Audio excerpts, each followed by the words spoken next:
దేశ ఆర్థిక సర్వే ప్రకారం ఈ ఆర్థిక సంవత్సరాన్ని 7.4% స్థూల దేశీయోత్పత్తితో ముగిస్తున్నామని భారత్ అంచనా అయితే వేస్తుంది.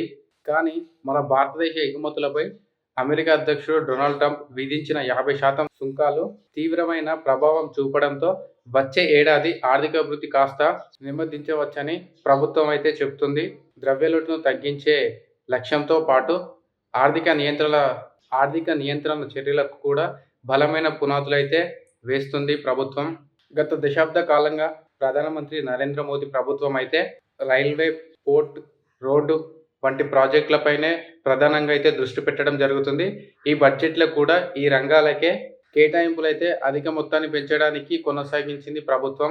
ఏప్రిల్ 1 నుంచి ప్రారంభం కాబోయే తదుపరి ఆర్థిక సంవత్సరంలో మూలధన లక్ష్యాన్ని దాదాపు 9% వరకు పెంచి రూపాయలు 11.1 లక్షల కోట్ల నుంచి 12.2 లక్షల కోట్లకు చేర్చింది.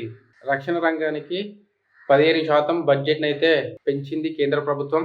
భారత్ నుంచి విదేశీ మూలధనం తరలిపోతున్న నేపథ్యంలో టెక్స్టైల్స్, డేటా సెంటర్లు వంటి 7 వ్యూహాత్మక రంగాలలో తయారీని పెంచేందుకు ప్రభుత్వం పలు చర్యలు అయితే తీసుకుంటుంది. దక్షిణాది తమిళనాడు, కేరళ, ఆంధ్రప్రదేశ్తో పాటు తూర్పున ఒడిశాలోని రేర్ ఎర్త్ మినరల్స్ కోసం డెడికేటెడ్ కారిడార్లను ఏర్పాటు చేయనున్నట్లు నిర్మలా సీతారామన్ ప్రకటించారు. పరికరాలు, సామగ్రి ఉత్పత్తికి ఫుల్ స్టాక్ ఇండియన్ ఇంటెలెక్చువల్ ప్రాపర్టీని పెంపొందించడానికి ఇండియా సెమీకండక్టర్ మిషన్ 2.0ను ప్రారంభించినట్లు నిర్మలా సీతారామన్ ప్రకటించారు. దీనికోసం $436 మిలియన్ కేటాయించనున్నట్లు తెలపడం జరిగింది. అలాగే దేశంలో డేటా సెంటర్లను పెట్టుబడులను గూగుల్ గతేడాదిలో 1.37 లక్షల కోట్ల పెట్టుబడితో ఏపీలో డేటా సెంటర్లను ఏర్పాటు చేయనున్నట్లు ప్రకటించింది. ఇలాంటి పెట్టుబడులకు మరింత ఊతమిచ్చేలా బడ్జెట్లో కీలక ప్రకటనలు చేయడంతో $1 బిలియన్ డేటా పెట్టుబడులు భారత్ను ఆకర్షిస్తున్నాయి. దేశంలో డేటా సెంటర్లు పెట్టుబడులను పెడుతూ ప్రపంచవ్యాప్తంగా ఉన్న వినియోగదారులకు క్లౌడ్ సేవలను అందించే విదేశీ క్లౌడ్ కంపెనీలకు 2047 వరకు ట్యాక్స్ హాలిడేను ప్రభుత్వం అయితే ప్రకటించింది.